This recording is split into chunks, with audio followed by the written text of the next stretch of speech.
Hello, good afternoon, everyone.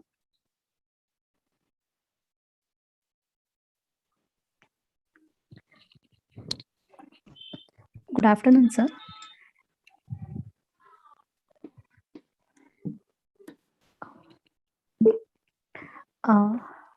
Good afternoon, sir.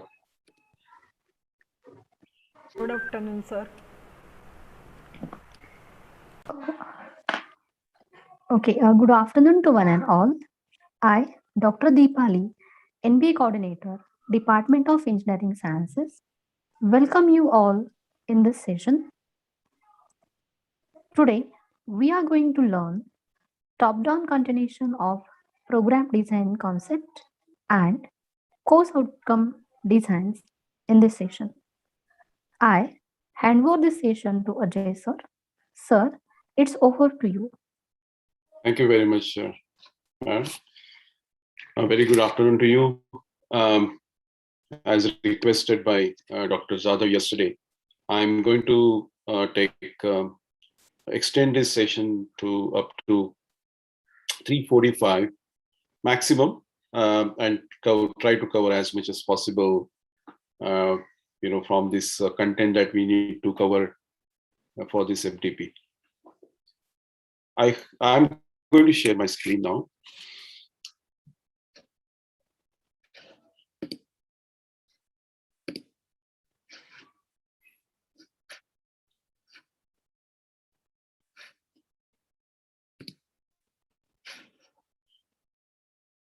By the way, thank you very much for attending the quiz of day one. There have been quite a few good responses, especially to the question which was descriptive. I had asked to share your thoughts about the challenges that are likely to be faced by the institutions to implement a robust process around program design. And quite a few participants have shared their thoughts in response to this question. And I'm going to share a small list of the responses, which was especially I like these responses a lot. So thanks a lot. I learned a lot from your responses, especially by these participants. So thanks a lot.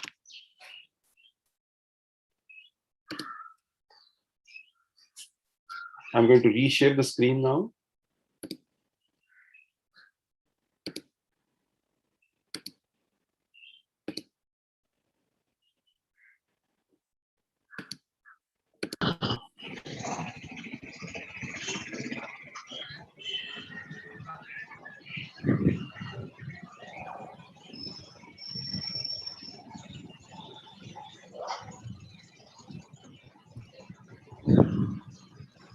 Is this visible? Yes, sir. All right. Thanks a lot. So I would like to quickly.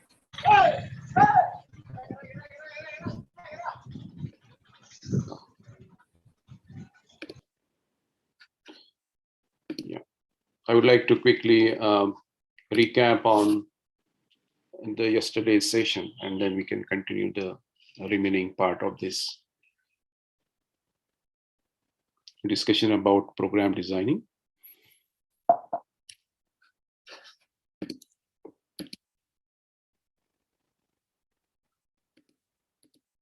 So we looked at the necessity need of introducing quality assurance processes in education domain. We took a reference of the similar attempts made by other parallel industries or the domains of field of work, I would say, and their attempts to move from quality control to quality assurance gave certain frameworks to the world, and those were used by many other parallel industries emerged over a period of time. Although these frameworks are not directly applicable to the education domain, but the concept of quality assurance is important here. And so attempts were made by organizations such as UNESCO or UNICEF to come out with some framework related to education domain. And one such attempt is known as a Tucker framework. The attempt was to define the quality in education, which is then defined as 5 dimensions of quality, such as learner, environment, content, process, and outcomes. So we also have taken this reference in our discussion to build our case study, in which we wanted learners, environment, content, process, and outcomes to be considered while we build our newly designed program. That's the process we are into right now. We reached level of certain discussion in our yesterday's attempt, which was we covered up to a discussion up to the mapping of various program outcomes to the categories, and that's where we stopped. So we are going to extend our discussion for the case study. We are going to now take to the next level. So before we start the discussion of the day, I wanted to also quickly look at the changes that are happening rapidly around us and see whether these also come in, whether all these changes that are happening around us are also becoming important for us to consider in our program designing. So we know that the speed at which changes are happening around us are making our curriculum kind of outdated very fast. And it is being said that already the industry criticizes us for unemployability in the students. They are not really prepared for even entry-level jobs, and hence this criticism is likely to go up further if continuous alignment of curriculum is not happening with the demands of the market, the workplaces.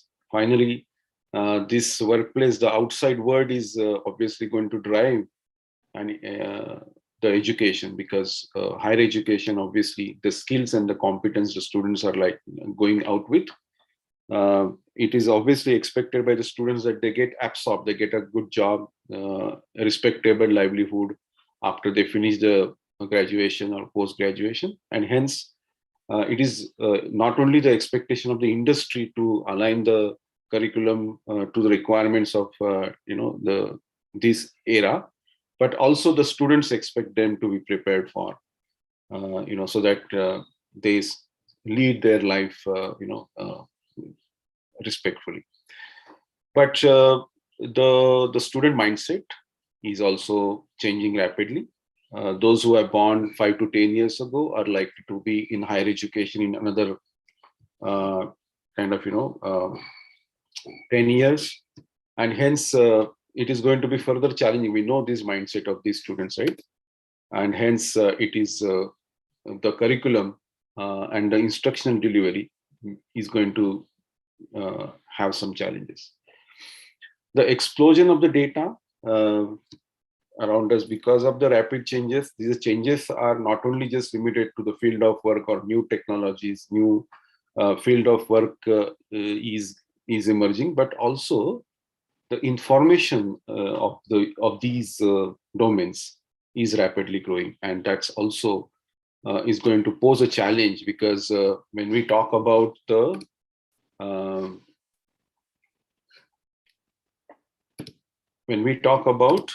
the disciplinary knowledge, the disciplinary knowledge that we deliver is likely to be outdated very fast. And that's why, again, if we are covering certain part of the disciplinary knowledge in our curriculum, then what is the validity of that? How long that is going to be valid is also going to be a question mark.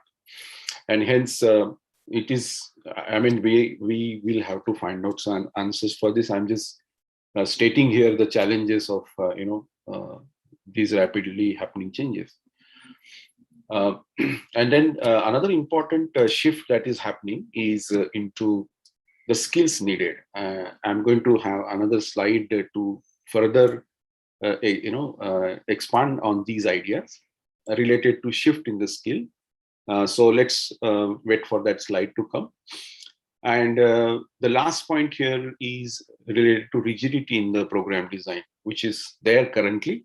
And we know the challenges of the challenges of maintaining the curriculum.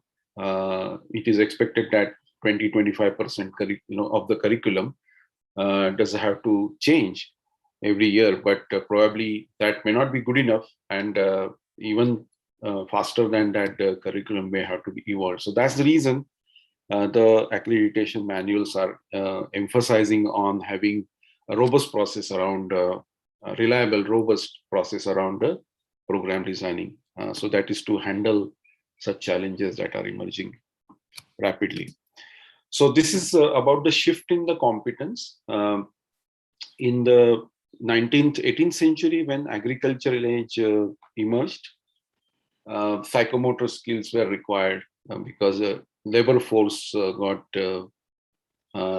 developed, generated because of the agricultural change. And obviously, people who could work in the fields, farms, were required, who were expected to have good psychomotor skills to be able to work in the farms. As the industry age occurred, the labor force required not only the psychomotor skills, but the supervisor class got emerged, and they required obviously cognitive and affective domain skills as well, because they were supposed to manage the labor force. Also, they were supposed to know about how to do things and why, and that's why, and also that's the reason they this supervisor class, manager class, required to have cognitive and affective domain skills also.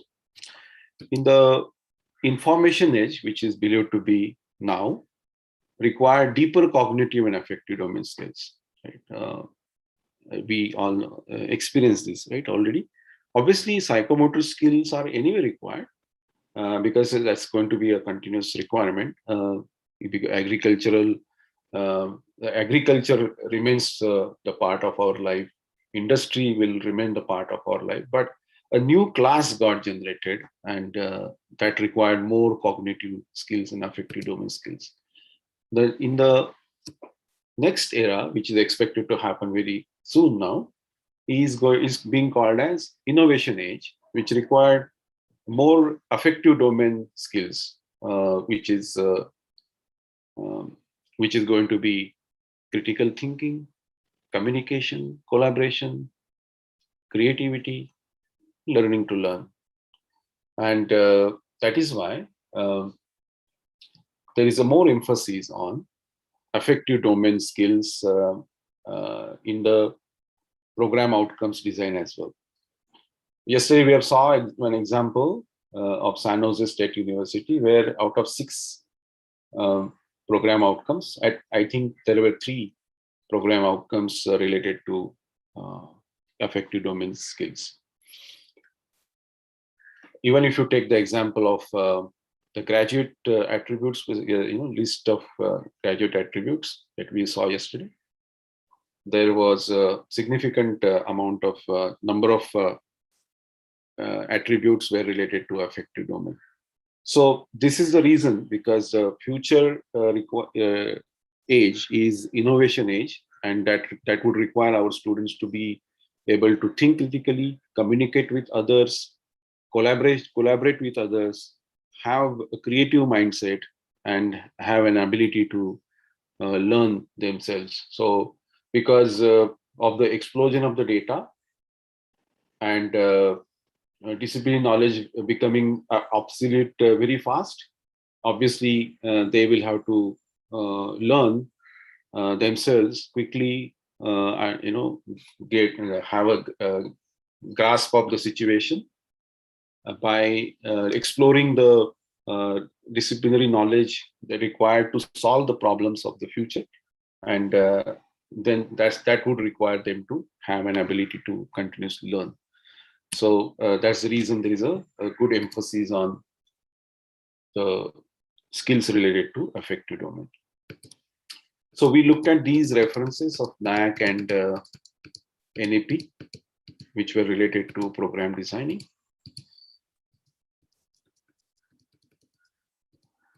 And then we took this case study approach. Our first reference was graduate attributes.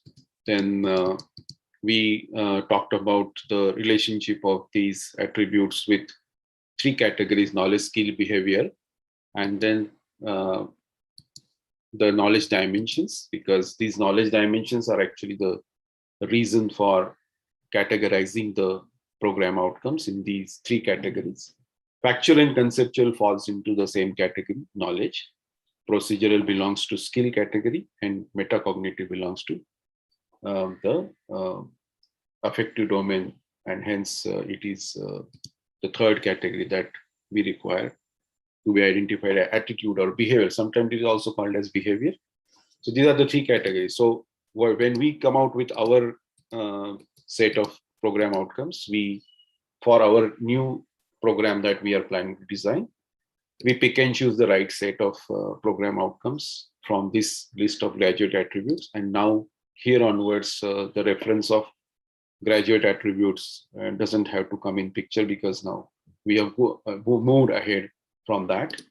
We now want to decide what program outcomes we have to have for our new program, which will be specific to our program. And to understand this thought further, I have taken this reference of the similar approach described, defined, and discussed in NAAC manual. And there are 2 examples given by them related to PSOs of zoology and microeconomics. So that was a reference in our discussion yesterday as well, to emphasize on the point that at the end of the day, we have to refer a global list of program outcomes. By the way, this is just an idea.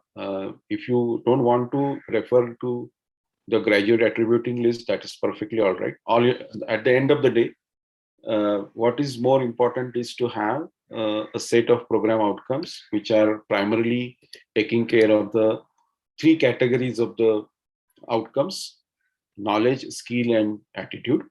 And then you may have graduate attributes defined by some educationists, group of educationists, or you may have your own ideas about the outcomes to be achieved. So you may end up having 100% program specific outcomes designed by yourself, and that's enough. You don't want to have any reference to any external taxonomy. That's also is perfectly all right, as long as you have a very comprehensive list of program outcomes for your program, which are divided into knowledge, skill, and behavior. So that's the reference to this discussion about coming out with the appropriate set of program outcomes. There was a discussion yesterday about a reference in NBA manual, and they have given 12 program outcomes as standard for all branches, and they have asked you to design 3 to 4 or 5 program specific outcomes. So again, that is also another way of looking at what outcomes the student should achieve. Maybe, to minimize the confusion around what program outcomes should be achieved by our engineering graduates or other, graduate programs governed by AICT and accredited by NBA. They have defined certain program outcomes as a part of that document, and then asked you to add some more on your own if you don't believe that those are going to, the already defined program outcomes are going to address the needs of your program. So, however, you can always defend that as well, because as I said, that these references in the manual are given to avoid the confusion, giving a starting point for somebody who is implementing OB for the first time. But if you're already advanced in the implementation or advanced in your thought process about how to design a program, then I think you have the complete freedom of designing the program outcomes. So that is about the. Excuse me, Mr. Ajay Bhagat. Yes, sir. Sorry for the interruption. I'm Dr. Srikanth here. I would like to add one thing, that the NBA defined graduate attributes and program outcomes are as part of the Washington Accord. Yes. And because it has to be on the same lines with the engineering programs offered across the Washington Accord treaty signed by all the countries. So it is not anything that NBA has done on its own. So the program should be on par with, so that the transition from one country to the other country, the engineering can happen smoothly. Yes. Thank you. Thank you, sir. So actually, if you look at this into the reference point of Washington Accord, so again, you will find that it is matching with the graduate attributes standard taxonomy. So that's how it is transitioned actually. And so thanks for correcting me, Dr. Srikanth. So, but however, I mean, I would still say that if you believe that you want to have a totally different set of program outcomes which you want to stick to, because you have a strong reason for being different, being very specific for your program, in my opinion, that is still allowed and possible and should be done logically. So because achieving only the accreditation is not the end goal. We have to believe in what outcomes our students should achieve. So if you have a totally a different standpoint, and which you believe is more logical and important, in my opinion, that stand should be taken. So these are the categorization of the PO. So what is happening is that primarily the educationists believe that, the researchers in education field believe that the student should achieve factual, conceptual, procedural, metacognitive domain knowledge to be competent, and then will be able to take a certain direction after completing the graduation program, which will be either higher education or being employable or become self-employed person, right? One of these three directions could be taken by the student if this program is helping student achieve the desired competence. And hence, this is a very important discussion about why certain categories of the POs have to be considered, and some references from the theory of education science that needs to be considered by us when we are becoming a program designer. So this is the top-down approach that we referred to yesterday, and we we wanted to now start thinking about what courses we must identify if our students have to achieve these set of program outcomes. That is where we were yesterday. And then we need to then, as a next step to that, we will have to identify the course outcomes. And the model that we are going to discuss is going to automatically design the course outcomes. But primarily, we are going to implement this model, which I'm referring to, is to identify how we want to assess the students. Because that primary goal is to see whether the students are achieving these goals, and hence we have to identify how are we assessing them, and what should be the expected level of cognitive process that we need to agree on. And once we kind of have complete our debate about these two parameters, automatically the course outcomes get designed into.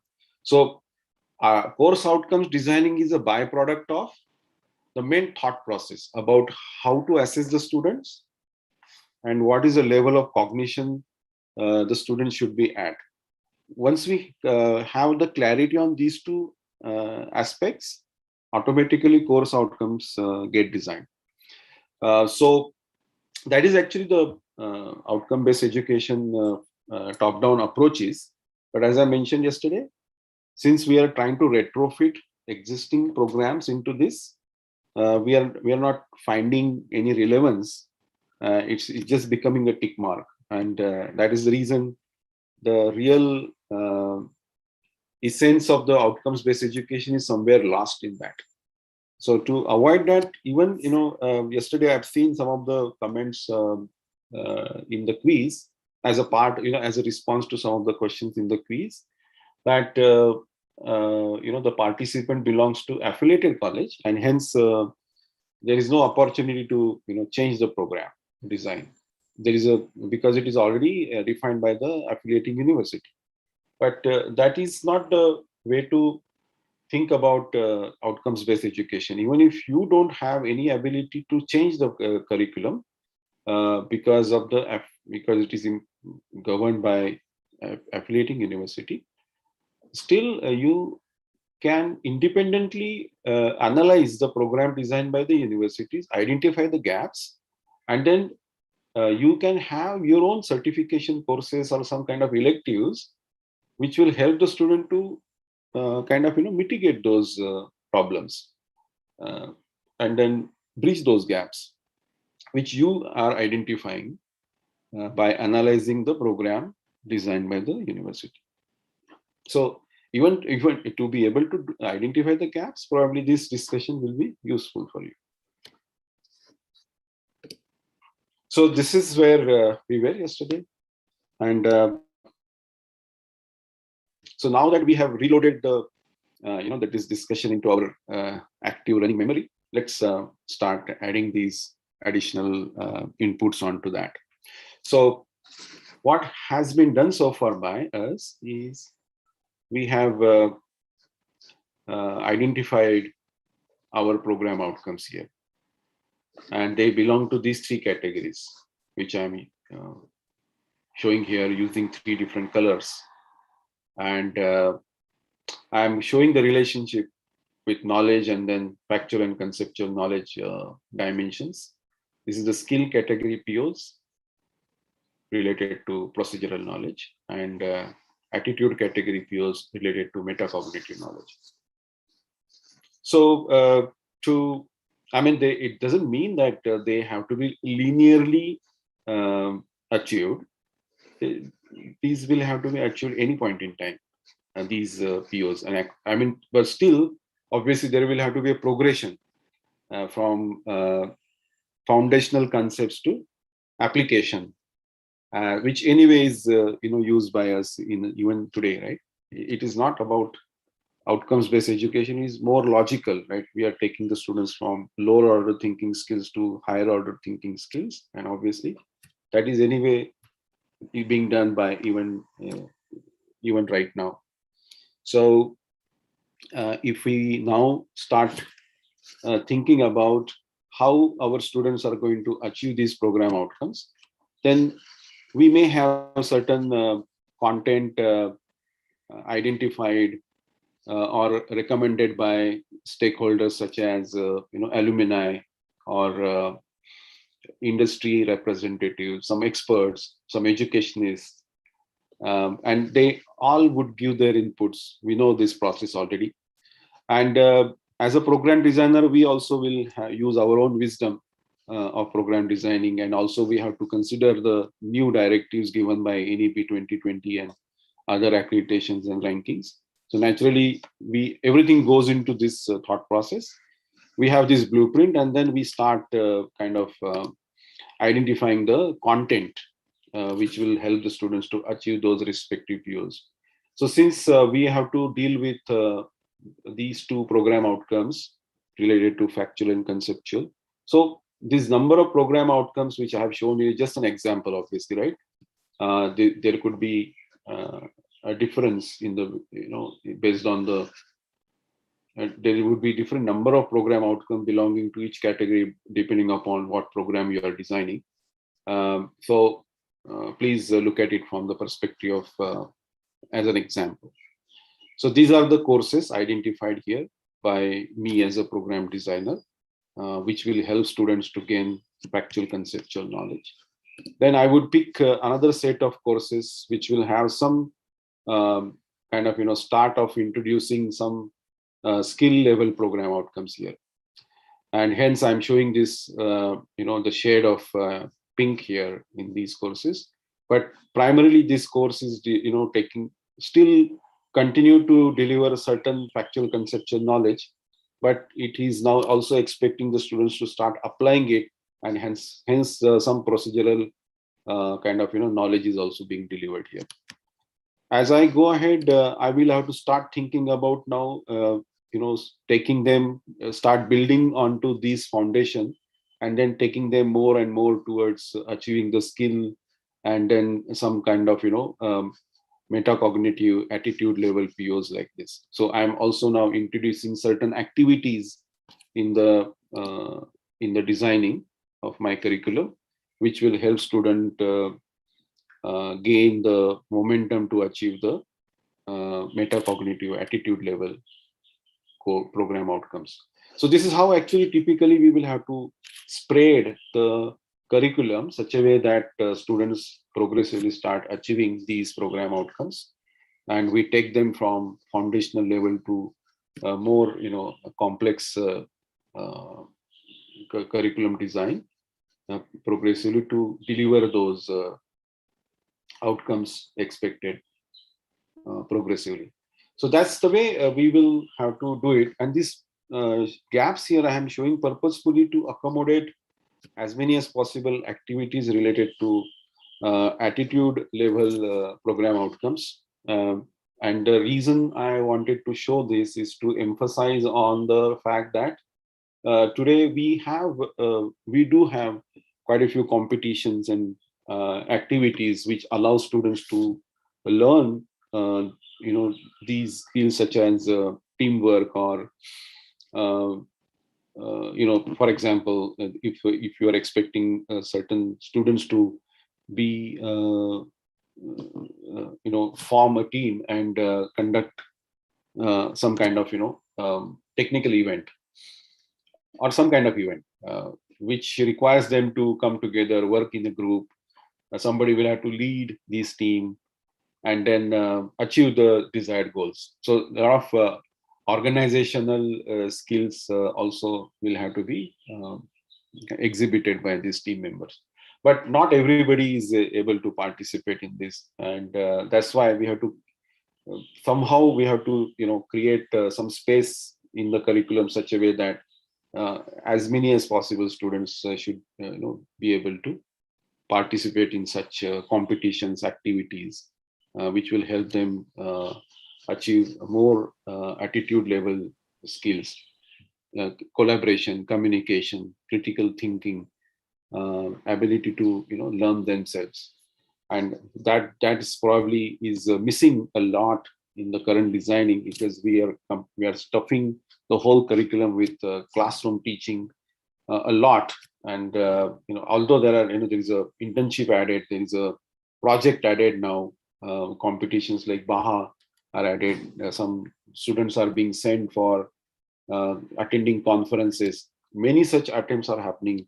Only thing is that not everybody is able to participate in that. So if we have to consider this to be the attitude level program outcomes to be achieved by as many students as possible, probably we might require some gaps to be created here. Before I go to the next step, I want to add one more thing here, that we are allowing the student to be exempted to attend the classes, right? And because they are able, then they will be able to participate in such activities. But that should not happen. The whole classroom should be able to some way or the other way participate in such activities. Now the blueprint that we have designed here requires an alignment with the thought process of multiple exits and entries. So again, the pressure will be there to group these courses such a way that you are able to then certify, award a certificate or a diploma or a 3-year graduation or the complete 4-year graduation undergraduate degree. So to be able to achieve this particular thought process of multiple entries and multiple exits, and then being able to deliver certain recognition after completing first year, second, third, and fourth year. Again, there will be a pressure of adjusting these courses to be able to achieve this. So again, from the perspective of these multiple entry and exits, program design is likely to be very complex and very important process of education. So once we align the courses to the program outcomes, just to test our model, we can lay them, arrange these courses, little differently, and then probably we can spot some problems like this. So if we are finding that, if these are the POs and these are the courses, and then if we start mapping the relationship of these courses with the program outcomes in this manner. For example, course 1 and course 2 has, mapping with program outcome 1. Then course 1 has a mapping with PO2. Course 3 has mapping. Course 2 has a mapping with PO3 as well as PO5.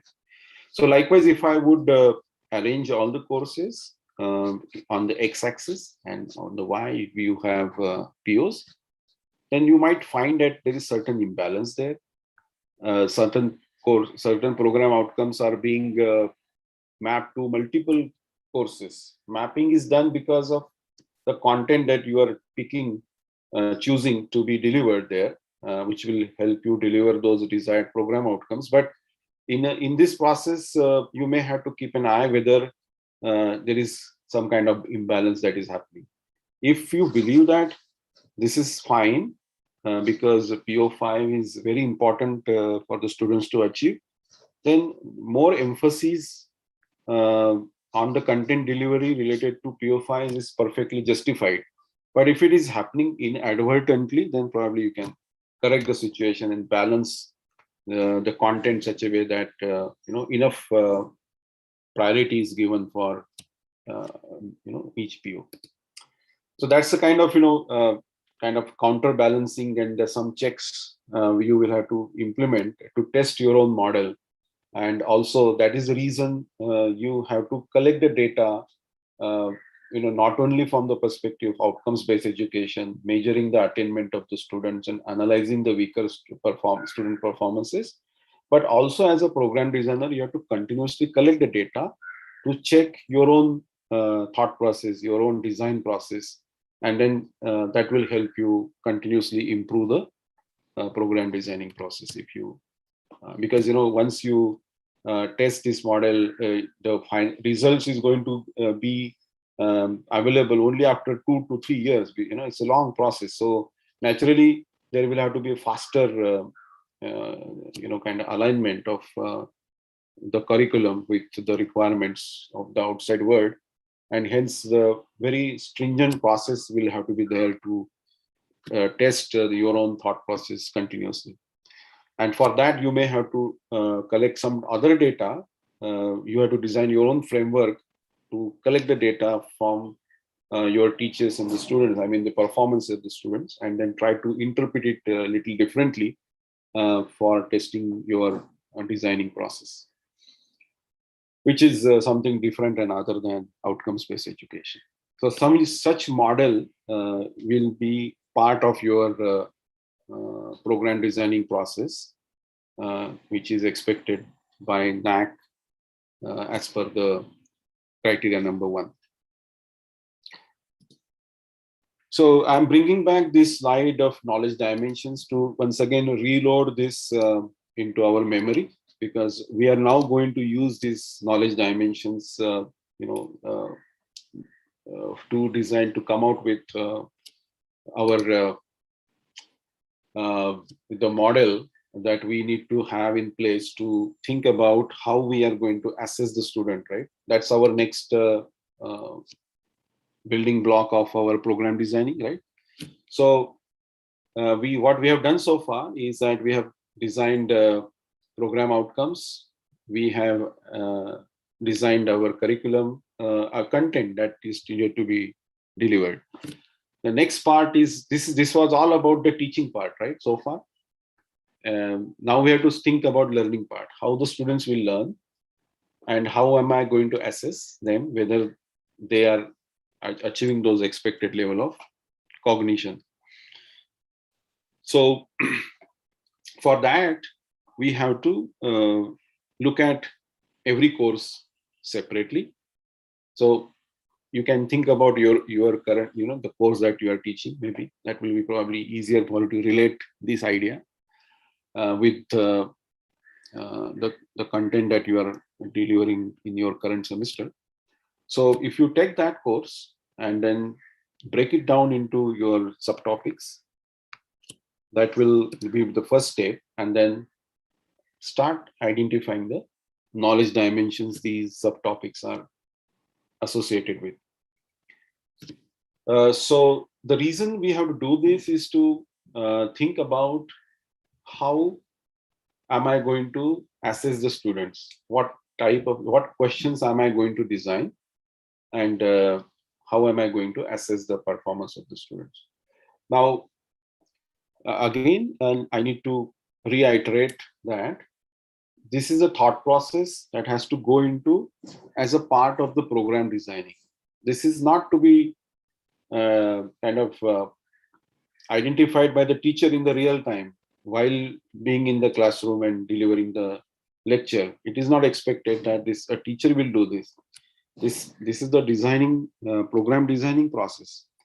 So once we identify the content, we are now looking at the smaller pieces of that. We are thinking about, okay, what these smaller pieces of the content are related to, what knowledge dimension they are related to, and how am I going to assess the student for each one of these topics here. That's the thought process we are going to have. So, incidentally, when I delivered this idea for the first time, one of the professors from Rajasthan, Dr. Shikha Maheshwari, she wanted to actually use this model to see whether it is a practically applicable model. And actually, she used this for the course that she used to teach, database management systems. And she shared this with me later on. This video is anyway available. This is a video which is available on INPOTS Faculty Commons also. So you can also take a look at it later on. So this idea that we are discussing is actually she implemented it and shared this as a case study. So I believe that what we are going to discuss right now is not a theory. This is actually can be practically implemented. So here, what is done here is that these were the units, right? Bigger chunks of the knowledge, and these are the subtopics, and the colors indicate that these subtopics belong to factual, conceptual, or procedural knowledge, right? This is the way, so this is a practical example I'm bringing up. So that's the way the identification of the knowledge dimension is to be done. And then we have to see whether we can optimize this further. So if you come out with some kind of grouping of these subtopics, right? Because right now you saw that the earlier slide showed you the mixing. Every unit has different subtopics, and they belong to certain knowledge dimensions. So you want to group them out to and then optimize your design such a way that you come out with a manageable number of subunits. So I'm calling this as knowledge blocks. It's a term that I'm introducing for the sake of conveying this idea properly. So what we are doing is we are kind of bringing together some logically groupable subtopics, and we are naming these knowledge block also just for the convenience to identify what this knowledge block is. We can also name them such as introduction to database, for example. So if you are having, let's say, 100 subtopics, you may come out with 15 to 20 knowledge blocks like this, and then it becomes a manageable kind of set of knowledge blocks, which then further we can independently then think about how am I going to assess the student once I deliver this chunk of knowledge. Then how am I going to assess? Because we know now very clearly that these subtopics belong to factual. These subtopics belong to conceptual and procedural likewise, right? And there are now 15 such knowledge blocks which are designed by this professor. So if a similar idea is applied to every course, we will come out with a nice model that will give us an idea of how exactly we can assess the students. So when the teacher is teaching these knowledge, which is related to factual, conceptual, procedural, metacognitive, the student is learning it. And when the student learns, the steps through which the student is going to go through is remember, understand, apply, analyze, evaluate, and create. That is called as cognitive process, which is famously known as Bloom's taxonomy, but essentially it is a cognitive process. And any human being is expected to learn anything that is new through these steps. First of all, achieving the remember, achieving the knowledge retention, and then transfer to understand, apply, analyze, evaluate, and create. So unless and until somebody retains the knowledge at remember level, it is not possible to transfer it into the next stages. And hence, in my opinion, if those who are slow learners, they actually have a problem of retention of the knowledge, and that's why they are unable to transfer it into the next cognitive steps. That's what my personal opinion is. Correct me if I'm wrong. So so this is a cognitive process. So the reason I brought up that is because we have to decide if there is a knowledge block related to conceptual knowledge, then what is the level of the cognition I want the students to be assessed at? That's the decision we have to take. So by the way, even if I'm teaching conceptual knowledge, it is possible for me to assess the student even at the create level. Procedural and cognitive knowledge also I can actually, procedural knowledge I can assess at remember, understand level as well as at create level. Likewise, factual knowledge also I can assess at remember, understand level, even at evaluation level or analyze level also. It's basically, we have to balance the expectations. We don't want to overburden the students. We don't want to really go unnecessarily too far. And that's why balancing is required, and that is why progressively we have to take the students from lower order thinking skills to the higher order, and hence we have to identify the right level of cognition the students must achieve with respect to those knowledge blocks. And that is the act of program designing that has to go into by analyzing every course. And that's why this process of program designing is not just limited to outcomes-based education, identifying the programs and and then the process defined in various accreditation manuals. It is much more than that, much more scientific than what is designed there, defined there. That's the point here. So here, teacher is teaching, student is going through these cognitive steps, and I'm showing in those bubbles the short description of what it means, right? Quite a few of you are already must be familiar with these terms here, but it is essentially remembering is exhibiting the memory of previously learned material by recalling facts, terms, basic concepts and answers. Demonstration, understand means demonstrating understanding of facts and ideas by organizing and comparing. Applying is solving problems to a new situations by applying acquired knowledge, facts, and techniques. Analyzing is examine and break information into parts by identifying motives and causes. Evaluate is about present and defending opinions by making judgments about information validity of ideas. And creating means compiling information together in a different way by combining elements in a new pattern or proposing alternative solutions. So whether this is whether in the sense we have to use these ideas now to come out, build our model further. In the ancient Indian philosophers also have given some guidelines here, which are also useful and related to the cognitive process. So this is a Sanskrit shlok, which means Shravan karne ki ichha, pratyaksha mein Shravan karna, grahan karna, smaran mein rakhna, tarka vitarka, siddhanta nishchay, artha jnaan tatha tattva jnaan, ye buddhi ke 8 anga hai, which is willing to listen, to actually listen, to understand what we listen, to be able to remember what we have listened, to be able to deduce some conclusions and put forth arguments, to be able to formalize and conclusively put forth the thought, knowledge of the around and philosophy. These are the 8 facets of buddhi.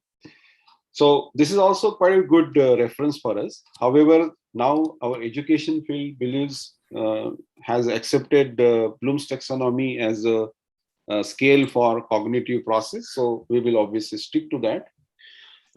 As a one more reference here is from the field of medical education, and as a part of competency-based medical education, the medical colleges now are expected to implement the new curriculum designed by National Medical Council, and there is a reference of a scale called Miller scale, and this is having 4 stages: knowing how, showing how, and doing.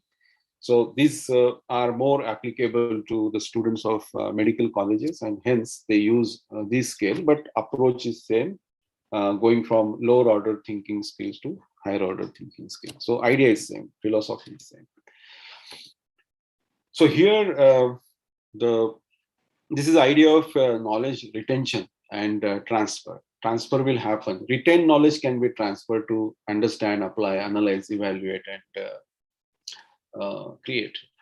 So research and theory in cognitive science have shown that human cognition can be analyzed into these cognitive processes. So that's why this currently 6 categories are taken into discussion whenever cognitive process is being referred here. So we are obviously going to use this thought in designing our the model that is going to eventually give us clarity about how am I going to assess my students, at what level of cognition I must expect them to be at, whenever I deliver certain knowledge chunk, knowledge block for each course. So this model obviously is same, framework is same, but result will be always different for different courses, right? So the program designing requires this to be handled, this process to be handled for each course independently, and then this ready-made blueprint should be given to the teachers, and they have to carry forward that into the classroom. And obviously certain flexibility room is given to the teachers here to creatively deliver the day-to-day teaching, innovate further, give the feedback to the program designers about what is their observation about the efficacy of the program designing, and that becomes your looping back into your program designing process. And such a process outside of the data that you are going to collect for student performance analysis, similarly you have to collect the data for the program design effectiveness analysis. That's the idea here, and for that we are trying to see whether there is a framework here which could be useful. So since we are talking about how am I going to assess the students, we have to think about cognitive process, and then what is typically believed to be the right assessment format for these action verbs belonging to each category of the cognitive process. So here, as an example, remember is the category of the cognitive process, and these are the processes involved in that, sub processes you may say, and they are given some action verb also, recognizing, recalling. So there are two such sub processes here, and it is believed that if you kind of design questions such as let's say true or false or multiple choice, that these type of questions you can use to assess the students whether they are able to recognize something or recall something. Then you can design the question such a way that you kind of add the hint to them in the question itself, and then expect them to answer, use that hint and then answer that. So that if you are designing the questions like this, it means that you are actually expecting them to remember by recalling something or by recognizing something. That's the idea here. So if you extend this idea further, let's say to understand, let's take any one example here. Let's say inferring is the sub process here. The action verb is inferring here. So drawing a logical conclusion from the presented information.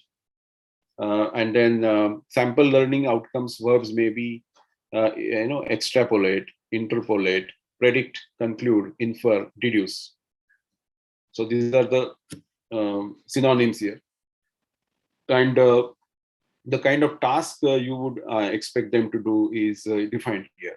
Complete an analogy, oddity task, determining which of the several items does not belong to a list. So that means that they are able to understand, and that's the reason they are able to identify those kind of objects which do not belong to that category.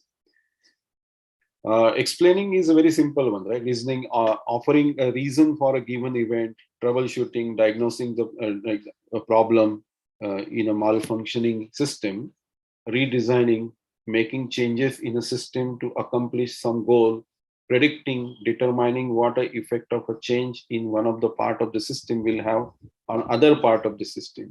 So they are able to explain. It means that they are able to understand that. So that's the. So if you are trying to achieve certain sub processes here, then correspondingly questions also have to be designed. So if there is any imbalance in this process, outcomes-based education is going to collapse immediately. So likewise, there are examples of apply, analyze, evaluate, and create. So in short, when we teach something to the students, we need to expect them to be at certain cognitive process level like this. And then we have to ask the questions to validate whether they have achieved that cognitive process. So first thing is expectation, and the second is evaluation of whether they have achieved it. And that is the purpose of asking any question. So purpose of asking question, if the moment we think of assigning marks and taking a decision of whether the student is pass or fail, then it's a different education process. When it comes to outcomes-based education process, every question has to be asked for analyzing the students whether they have achieved the desired cognitive level or not. That is the whole main difference between current education process and outcomes-based education process. Obviously, we have to continue taking a decision about whether the students qualify or not.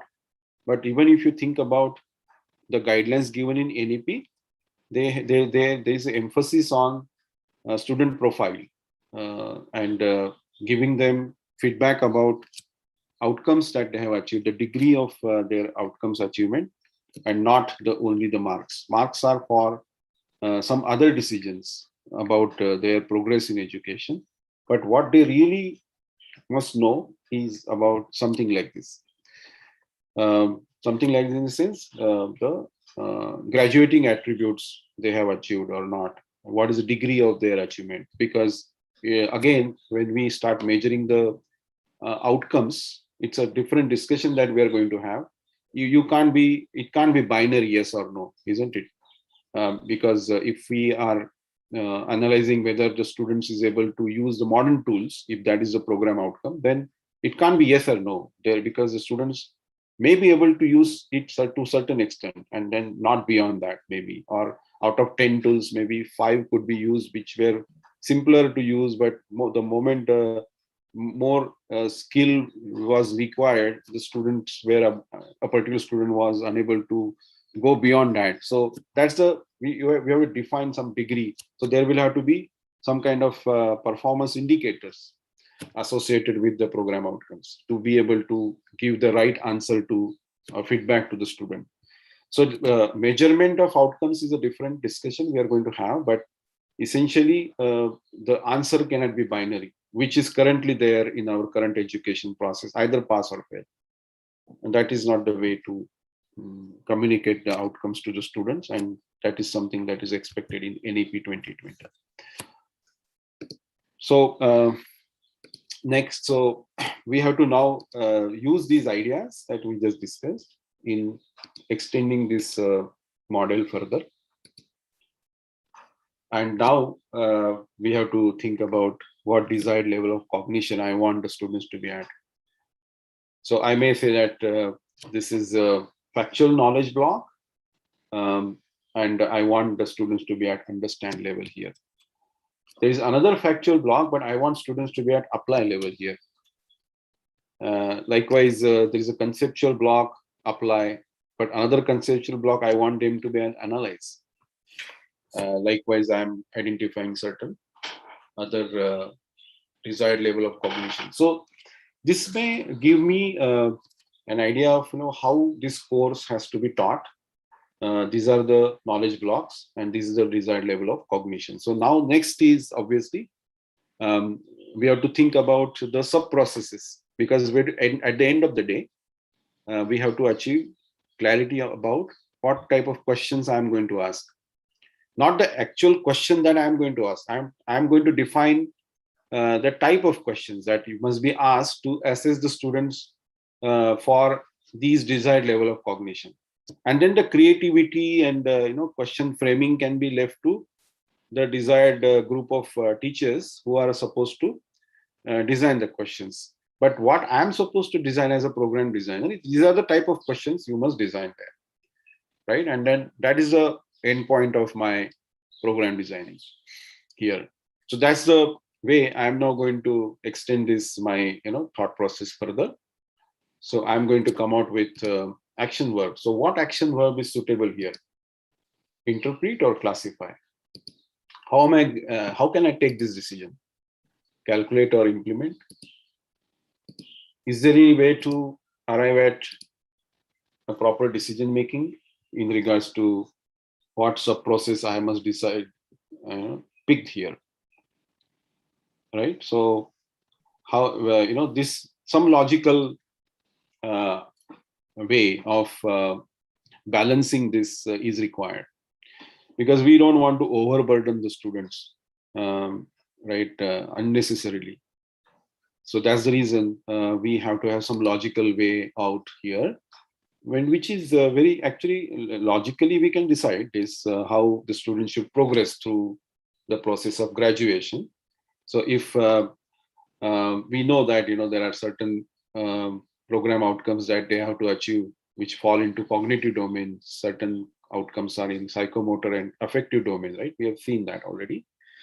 So whenever we talk about the cognitive domain level POs, which are falling into the category of knowledge, we have to take them from lower order thinking skills to higher order thinking skills progressively, right?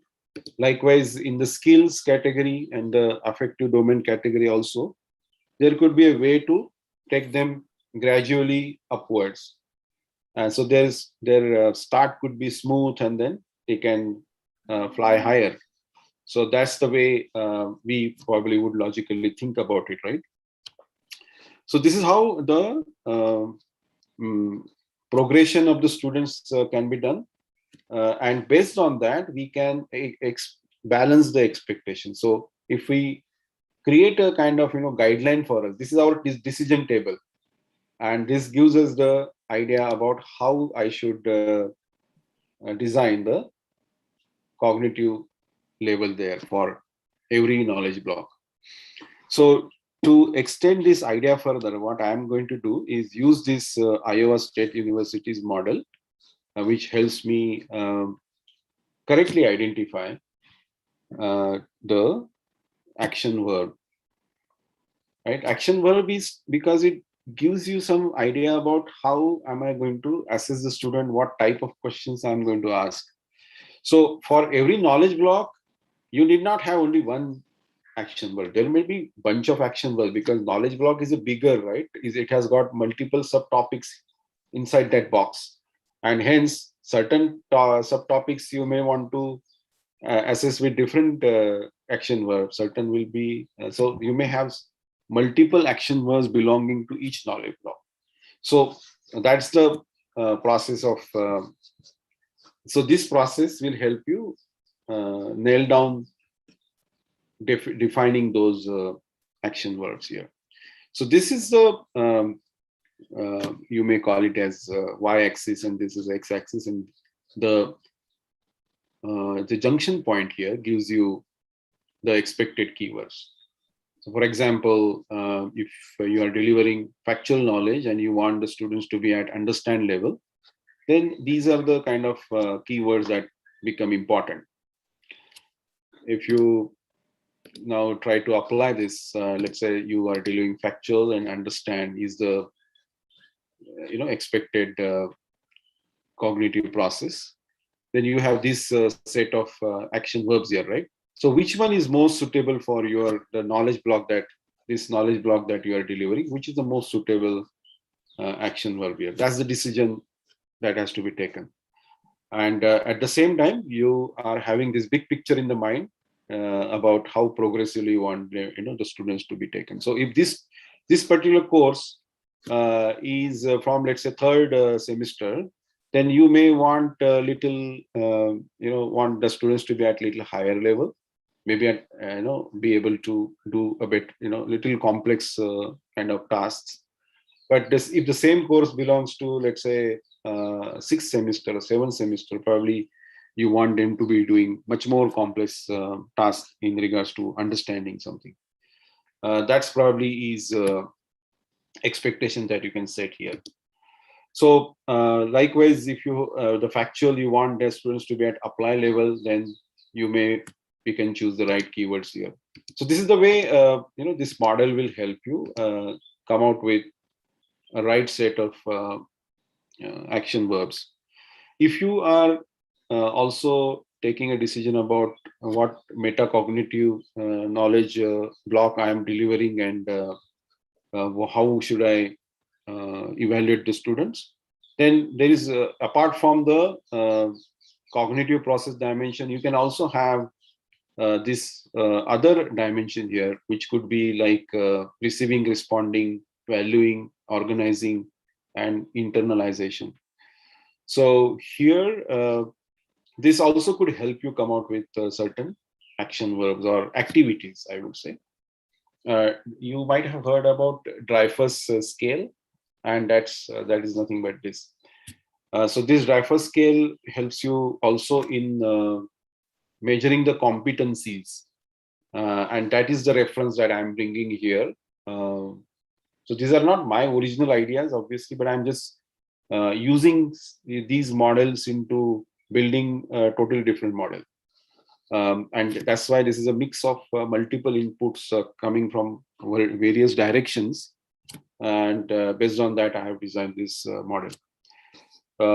So this I thought of, creating this idea, and then I wanted to extend it further to designing how to assess the students and what type of questions should be asked. So this whole discussion is not only about the program design, but you might have realized that this is also about outcomes-based assessment and evaluation, which is related to your criteria to teaching, learning, and assessment, which is also related to criteria 5, student progression. And if the basis for your research there, basis for your analysis is a model like this, I'm pretty sure that you will have right outputs there. So this is the way you probably can come out with the right set of action verbs. And as I mentioned, if certain blocks are required to have more than one action verbs, you can always free to come out with multiple definitions here of action verbs. So this is a group of action verbs which you are going to use to determine how you're going to assess the students, what type of questions you should ask. So now the most logical step here is to design the outcomes now, because those are the guidelines given to the teacher to measure the student performances based on the outcomes defined. So I'm going to now show you, once you come out with a model like this, you can easily come out with the statements of course outcomes. It's actually a byproduct of the model that we have designed. So course outcomes are the outcomes that the students will achieve at the end of the program. And they also, by the way, inherit the properties of attitude, skill, and knowledge, because this is coming from the top, right? The course program outcomes are defined, those are categorized. Then corresponding content is identified by us. And obviously the content has a properties of the core program outcomes that they are going to achieve. And then we are thinking about the course outcomes. So naturally, it will inherit, the course outcomes will inherit the properties of the program outcomes in the similar manner. The most important aspect of a CO is that it should be measurable. And this measurability is possible if the outcomes are designed such a way that they actually are there to achieve certain task. Here the task is to measure the assess the students whether they are achieving the certain level of competence, rather the cognitive level. And that is why this course outcome has to be designed, just to interpret this process so that everybody understand what is expected here. If I would just give this,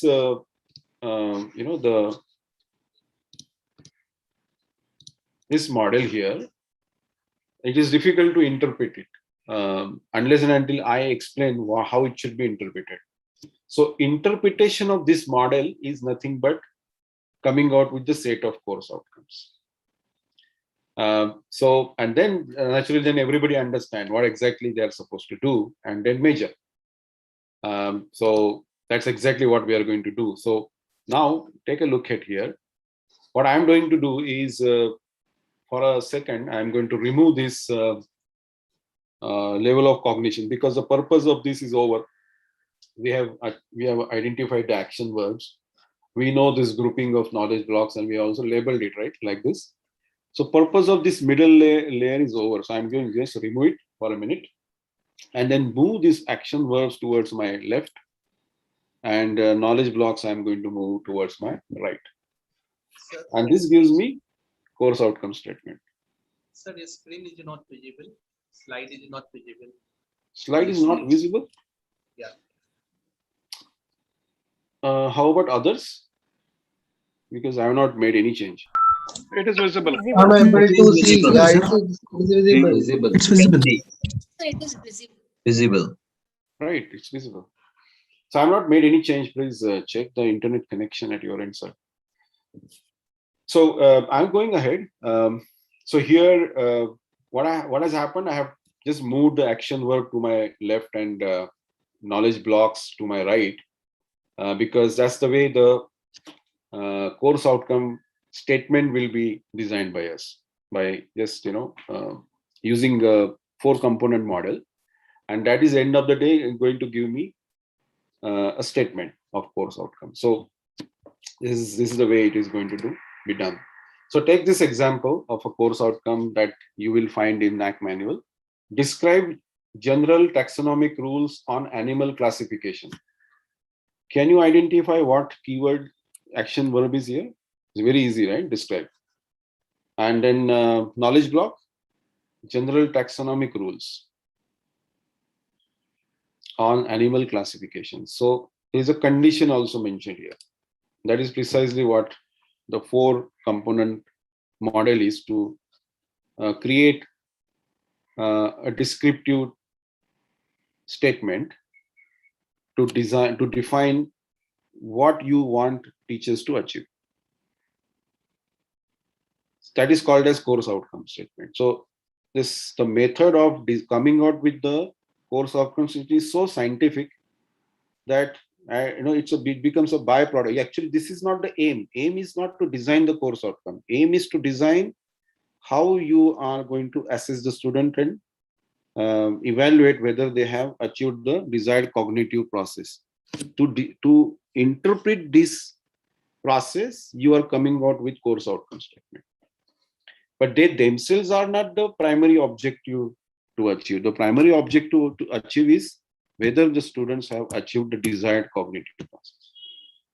If you look at the course outcome statements with this perspective, you will start looking at outcomes-based education in a totally different perspective altogether. So here it is: action, knowledge, condition, and criteria. Action is nothing but something that represents a knowledge, skill, and attitude activity the learner should perform. An action is indicated by an action verb representing the concerned cognitive process. This is exactly what we have been talking about all the day. Knowledge represents the specific knowledge from any one or more of the 4 knowledge categories. This is exactly what we have been talking about, right? Knowledge blocks. Conditions and criteria are optional, but they make this statement more solid. So this upper part of the statement, which is mandatory part, mandatory in the sense, unless until you bring these 2 things together, you can't communicate what exactly you want to achieve there. If you further enhance these with conditions and criteria, nothing like it. So you may add more to your definition, and that is a skill and the wisdom of the program designer there. So obviously, this may not be an activity to be performed by an individual. There could be a group of people coming together, and collaboratively they can come out with the various parts of the program designing and continue to be responsible to own the responsibility of enhancing the part of this program designing process given to them. And that's how the whole, this responsibility of being able to continuously align the programs with the outside world can be achieved. And this is another example, and this has all the 4 components defined here very clearly. I would say that this is one of the good examples of course outcomes. So this is a video which I referred earlier, is there on InPOTS Faculty Commons, and this whole process gives you an elaborate idea of how actually this model can be used, and this is an example of how somebody has used it in real world.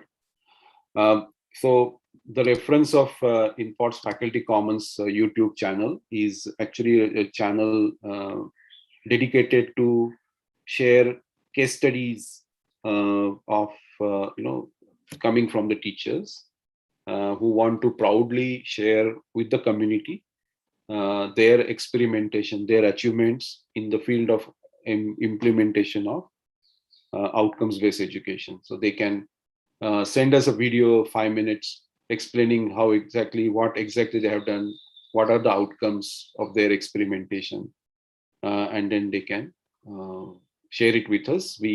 If we find it relevant, we will share it on InPOTS Faculty Commons.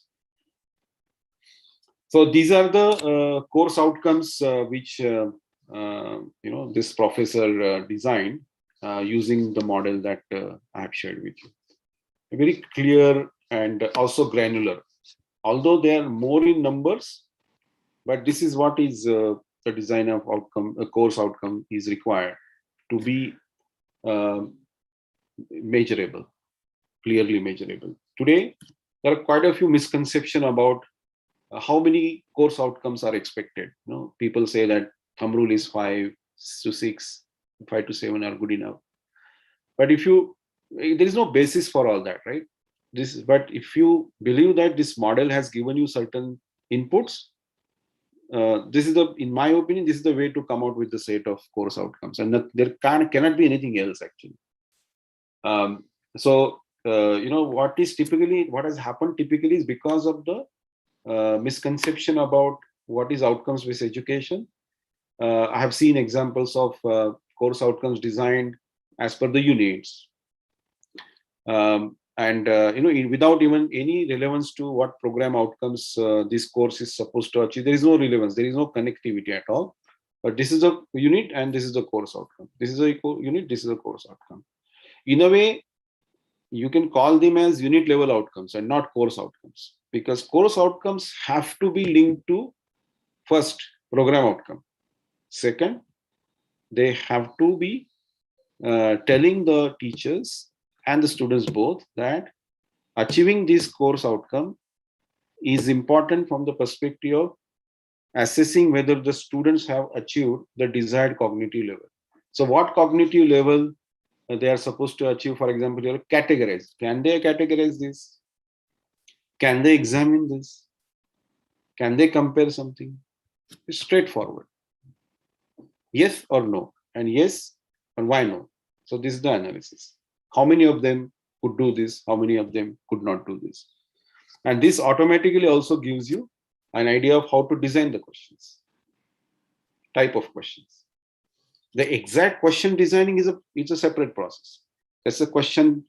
The people who are involved into drafting the questions is there, but they must be given this guideline that you have to design this type of questions, and then they creatively can come out with a set of questions, and then you can assess the student, and then you can say confidently that outcomes of this course have been achieved or not, and then you can confidently say whether program level outcomes of these programs have achieved or not. So anything that is not aligned with these 3 components: outcomes, instructional design, and the assessment, OB is going to fall apart. And that is exactly what the next topic is: framing questions and assignments. So let me address questions, if any, because today I have covered a significant part of the this FDP without checking whether there are any questions or not.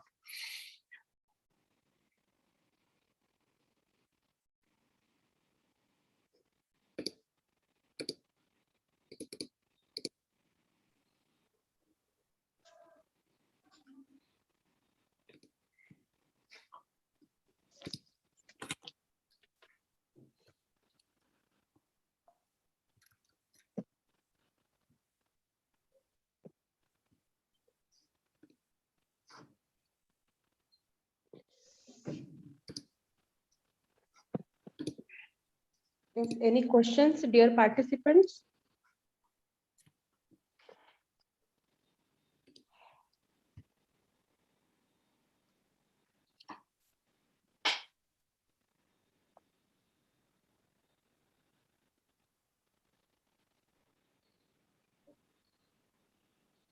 Hello, am I audible to you, sir?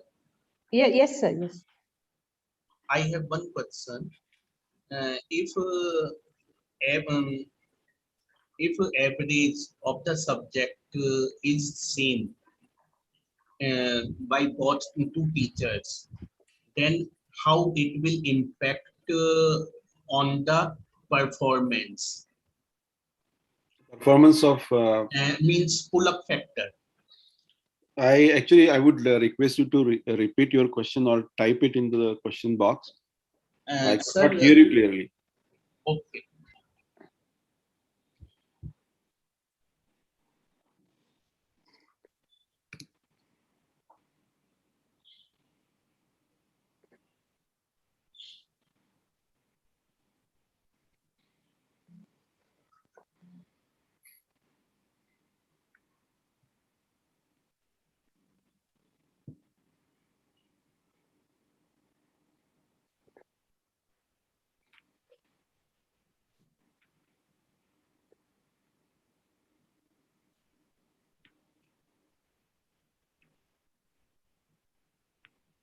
In Bloom's taxonomy, Dr. Venkat has made a comment here. Actually, Bloom's taxonomy, the cognitive process, the bottommost level is remember, right?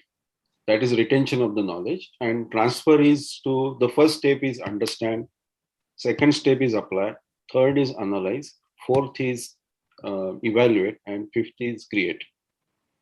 If remember is the retention level, so that's the way from lower order to higher order thinking, the cognitive process goes upwards.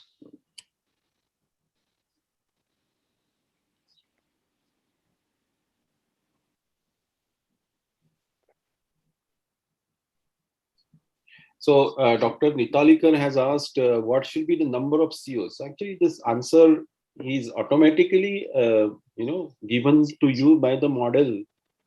It is the number of keywords that you would come out with, right? Will automatically define the number of course outcomes. So if you have, let's say, 100 subtopics, and then you identify the knowledge dimensions of each topic as a first step. In the second step, let's say you group them logically to optimize your design. And let's say you come out with 15 knowledge blocks. Then the next step is to identify the desired cognitive process. So you may say understand or remember, apply or analyze. So you can map those with the knowledge blocks, and then each knowledge block and the cognitive process will give you a set of action verbs, right? Let's say you came out with at least 2 action verbs per knowledge block. So there were 15 knowledge blocks, and let's say 2 action verbs per knowledge block. So you will have 30 course outcome statements for your course. It's as simple as that. So this model will automatically give you the number of course outcome statements. I don't know why number is a very important parameter that gets discussed in the context of outcome based education. Number of course outcome, number of program outcome. Why does it matter?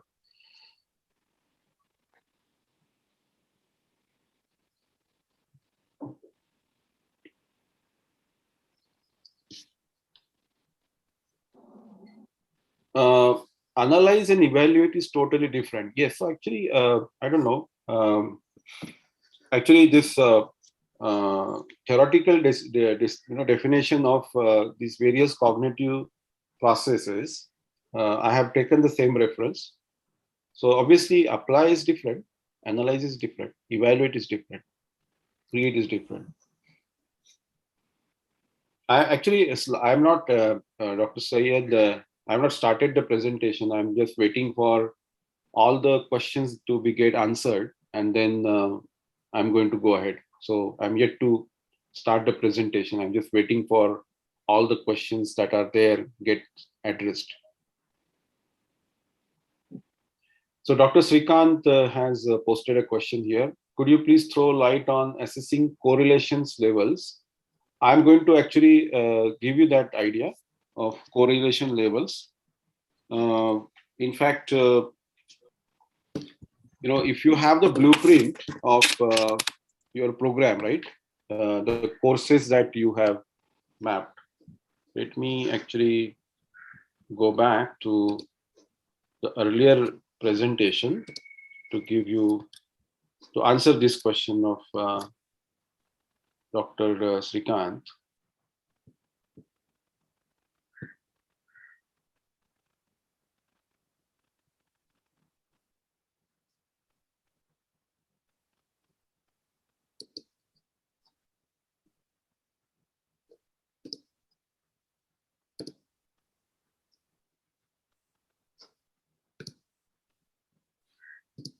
Is my screen visible? So, right. So, Dr. Srikanth, this is a blueprint that we have, right? And then we have chosen these courses here. So, the reason we have chosen these courses here is because they are going to deliver the factual and conceptual knowledge. And hence, they will fulfill the requirement of PO1 and PO2, because PO1 and PO2 are of the category of knowledge. And these are the courses. So naturally, the affiliation of these courses will be with PO and PO2. That's it. It's as simple as that. Correct? And likewise, the course outcomes of any particular course here will have affinity with PO and PO2, because course outcomes also inherit the properties of the POs. POs belong to knowledge category. That's why these courses also refer to knowledge category POs. And that's why these course outcomes also be referred to these two POs. Now, what is the degree of affinity, whether it's slight, moderate, substantial? That is a very subjective call that has to be taken by looking at the knowledge blocks that you are delivering. You have to come out with some kind of decision table, some kind of method in the madness you have to create there to logically come out with that answer of whether it's a moderate, substantial or not. But I would say that you have to focus on this model. Once you create this model, this will give you an elaborate idea of how exactly these courses are helping you to meet the requirement of the POs. And then you can define whether there is a substantial affinity or moderate affinity. So some kind of decision table you have to come out with. And that is the creativity of individuals, because the reason this affinity is to be defined is because you have to drive the computations of the attainment. When the question comes about how to transfer the attainment from the COs to the POs, because POs in this case are not directly measured. They are measured by virtue of measuring the course outcomes. And hence the question of transferring it to the PO comes.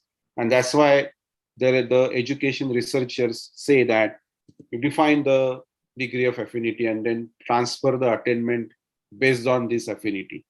That's why probably that discussion has come. But actually what happens is the moment we start talking about these specifics of the framework of computation, our focus on the current topic of program designing and the assignment designing will go away. So let's come back to this discussion at the time of program outcomes and the course outcomes analysis. Yes, Dr. Rajay, thank you very much. But if you can, with your experience and inputs from various sources, as you have like Creative Commons, you also have Faculty Commons. If it is possible to share some example on how to arrive at this affinity, degree of affinity, maybe today or tomorrow, it would be of Tomorrow. help. Thank you. Tomorrow I'll try to. So, but the thought process is this, sir, the one that I'm showing you right now. Yeah, I am able to understand this, but just with regard to the degree of affinity, how it is decided, whether it is moderate, weak, or strong, if you can share with it with an example, it would be of great help to everybody.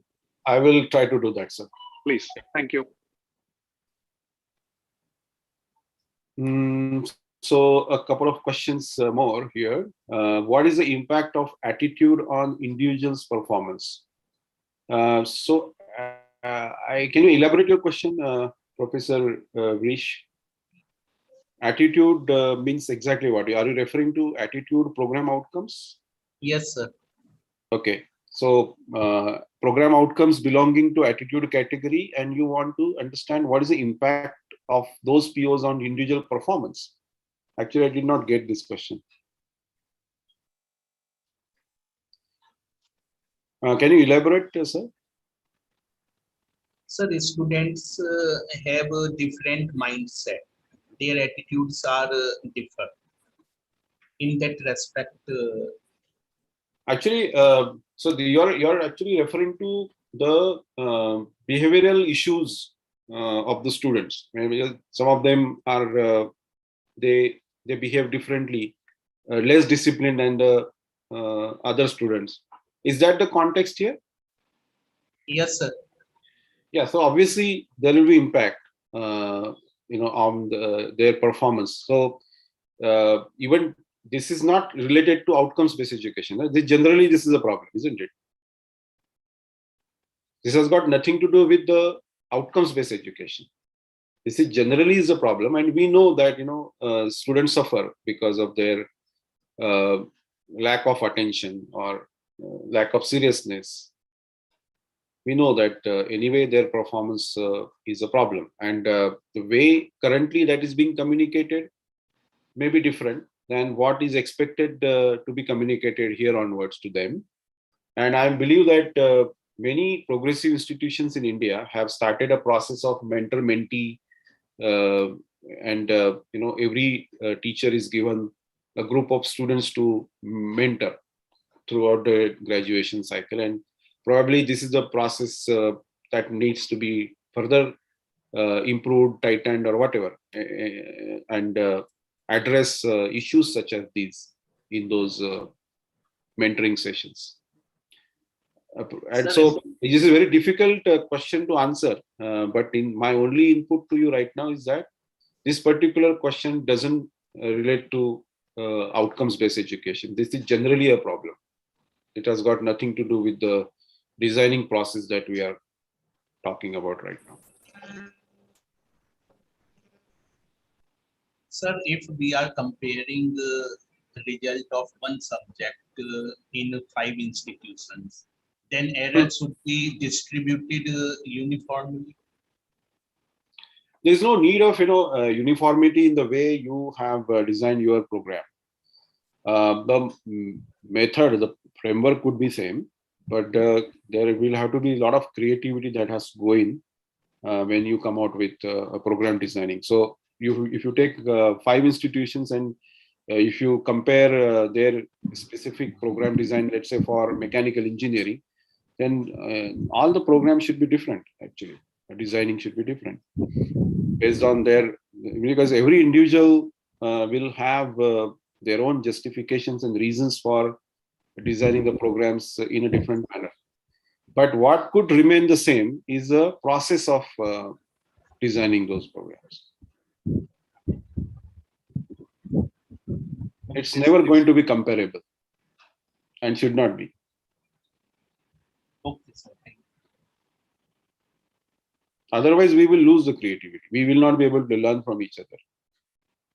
We will not be able to take the best practices from others.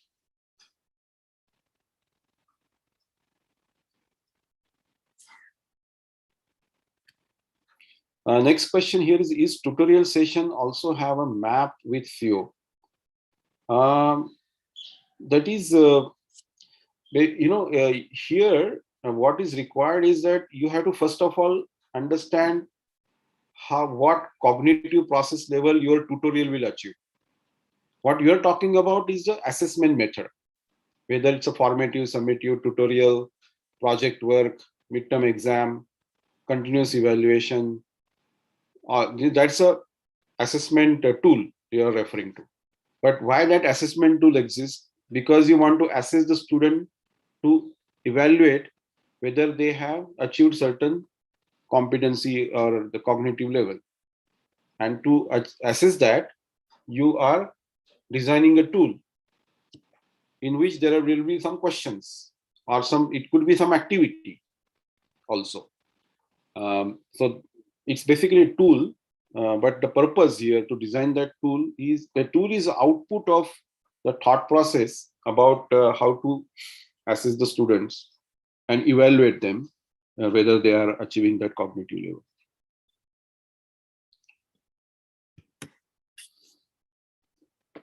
And if you naturally, these sessions could then be associated with any course outcome. If that particular session is going to help you assess whether the students have achieved the desired cognitive level related to your knowledge block that you are delivering, then answer is yes. So that is about, I've exhausted all the questions now. We have another 7 minutes to go before we end this session today. So I will not be able to extend it further because there are other commitments today. So I will have to end the session in next, let's say 10 to 15 minutes maximum. So let's touch upon the next topic. And then it is about the methods of assessment and evaluation of outcomes-based education. So we already discussed this slide today, and the reason for bringing once again the reference of this is obviously understanding what is expected now to happen in the future, and based on that, even the assessments have to change because we need to focus more on metacognitive skills, affective domain skills, and accordingly, obviously, the assessments also have to change, and that was the context here. So what are outcomes-based assessments and outcomes-based evaluation? That's the topic here. We are going to enter it. It's a completely new topic. More or less, our discussion about the program designing, the primary discussion is over. We have gone end-to-end from program designing to the assessment of the students elaborately. Now we are going to further discuss the ideas of outcomes-based assessment. In that context, if you look at the computations to be done to evaluate the weaker students and identify the remedial actions and drive the continuous improvement, then that becomes a very simple discussion in this context. So our various objectives and outcomes that we target to achieve has a different purpose and scope, and applicability. Here, if I have shown here program education objectives, program outcomes, and the course outcomes. The scope of these outcomes also are defined. These are very broad. These are program level. These are course level. Time to learn, it will take few years, weeks or months, hours or day. Purpose of the function, provide some vision for the program designers. Program outcomes give you a vision to design the curriculum. That's what exactly we have seen earlier. And course outcomes help you prepare the lesson plans, instructional design, because this is something that you have to achieve now. And that's why probably the question asked a little while ago is automatically getting answered here as well, right? And then example of use, you plan multi-year curriculum or plan your courses, which we have done in our program level blueprints that we created. This is exactly what we did. And then plan daily experiences, activities, and course and the outcomes-based assessments is the example of use. And then that's how you drive the outcomes-based education in your institution. So what should be assessed by OBA? OBA means outcomes-based assessment. So that's what I'm trying to here classify. Here, my quick, essentially my the thoughts I wanted to share here are like this. So today's assessment, the process around the assessments, examinations, is very tightly controlled. It is basically considered to be, kind of a very seriously, executed process.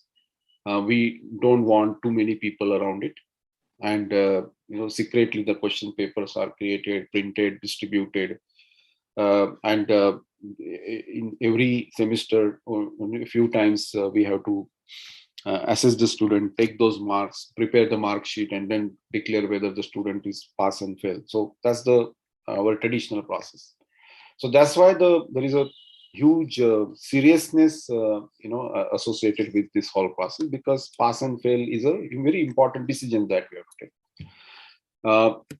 In the context of outcomes-based education, however, the assessments, the rigidity around the assessment process needs to be broken and kind of to a significant extent. The reason is outcomes-based education requires very frequent assessments or asking the questions. So it doesn't mean that every time you have to declare a question, examination, print papers, and and distribute and take exam and evaluate. It's not like it doesn't. This is not expected to be such a such a rigor behind it. What is expected is that the autonomy should be given to the teachers to be able to assess the student performances at will, whenever required, to see whether the students have achieved the desired cognitive process. The framework given to the teacher gives the guideline that, okay, this is the level of cognition to be achieved. These are the action verbs, and these action verbs gives you the idea of these are the type of questions you should ask. And beyond that, it should be left to the teachers to drive it further, and then feed back the student performances.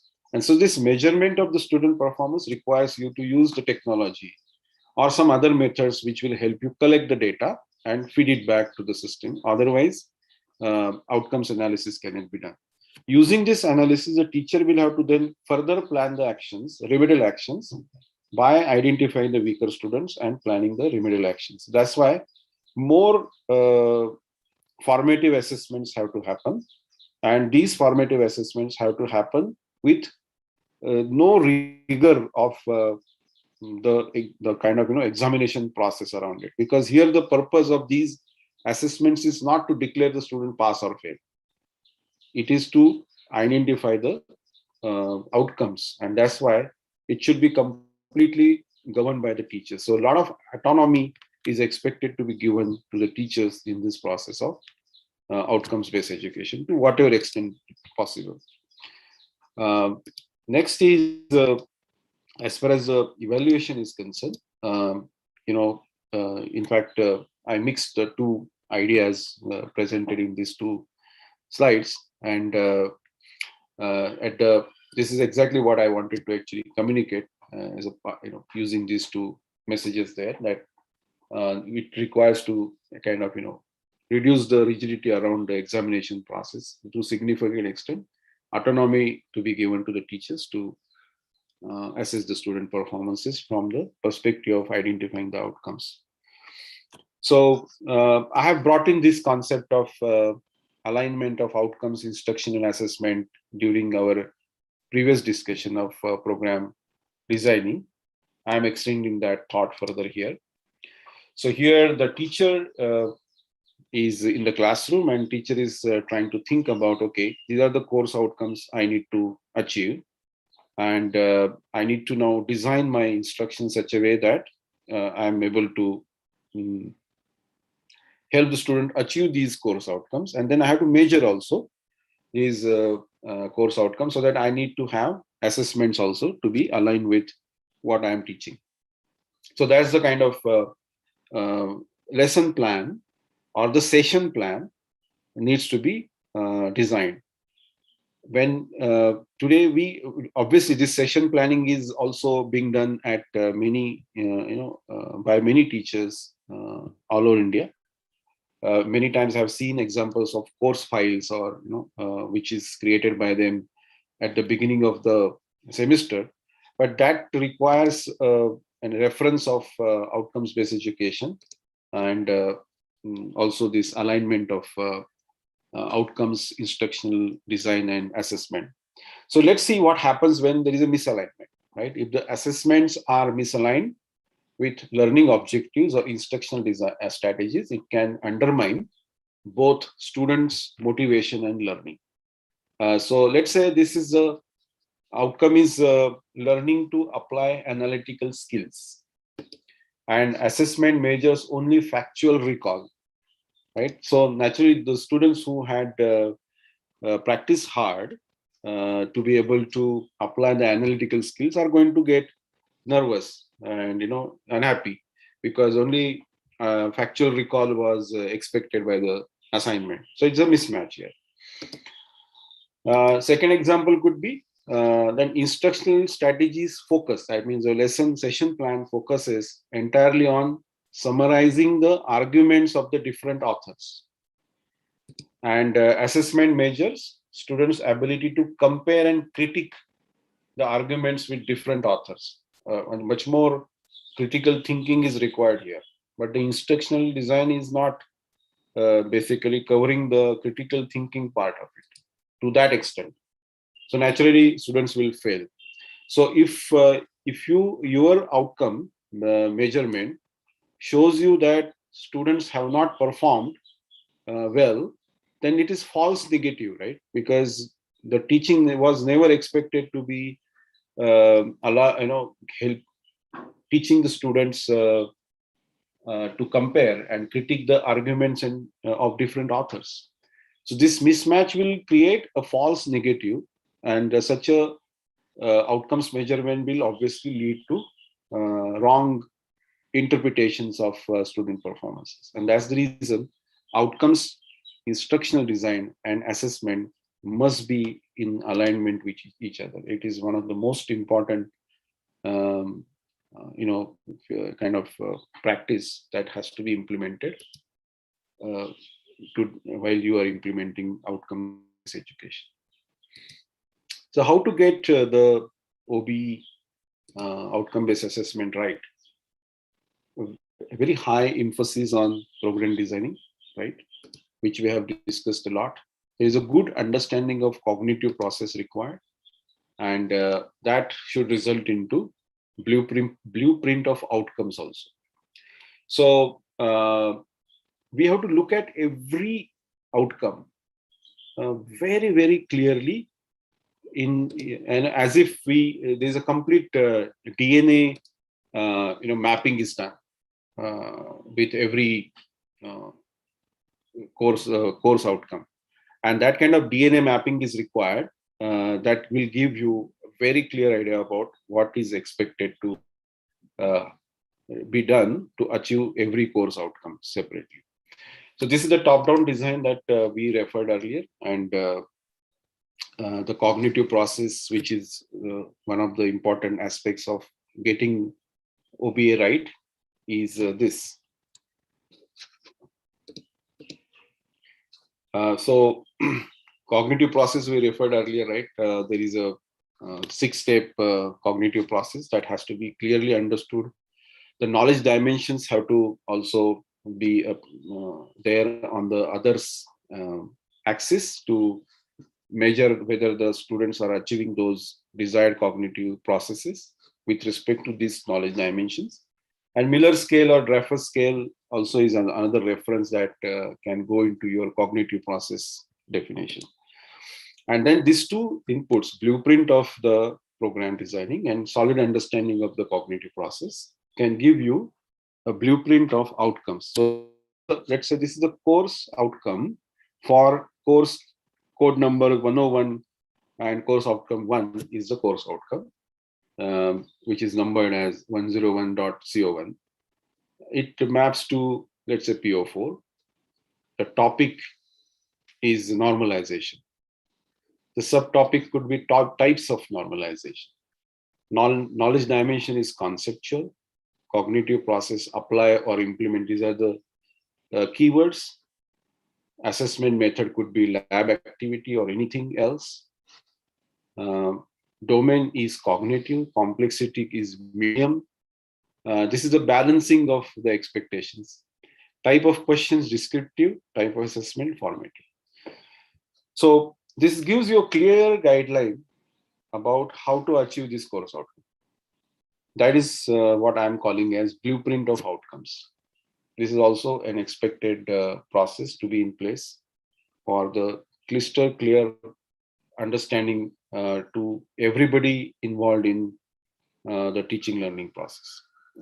So if this is something defined, then autonomy that I was referring to, which should be given to the teachers, can be achieved because there is a scope here for the teachers to, then plan their instructions accordingly. Session plans could be done very clearly that if they are going to teach a topic of normalization, which belongs to this topic here, then what is expected here to be achieved? Very clearly defined here. So this is the kind of input that should go to the teachers so that their instructional design will be in alignment with the outcomes. And then assessments also will be in alignment with the outcomes. Type and assessment method is also defined here. And that's the way to make these three things together. I hope that this is fine. So that probably this is a logical stoppage we can expect today. And I would now end this session, conclude this session, and then we can meet tomorrow to continue our dialogue on outcomes-based assessment and evaluation, and then we will cover the outcomes analysis also tomorrow. Thanks a lot. Yes, sir. Thank you, sir. On behalf of NBN SSAE, I, Sunita Deshmukh, I am very thankful to you, sir. At start, you have summarized yesterday's discussion. Very nice session conducted by you, sir, today. Your presentations are really very impressive and helpful to faculties. You have also explained the cognitive process, COs, POs, and POs in detail, and also the Bloom taxonomy. Thank you, sir, for conducting such a nice session. Thank you, sir. I thank you. I also thankful to all of the participants. Today we will tomorrow we will continue with the remaining part of this session. Thank you, sir. Thank you a lot. Bye-bye. Take care. Good night.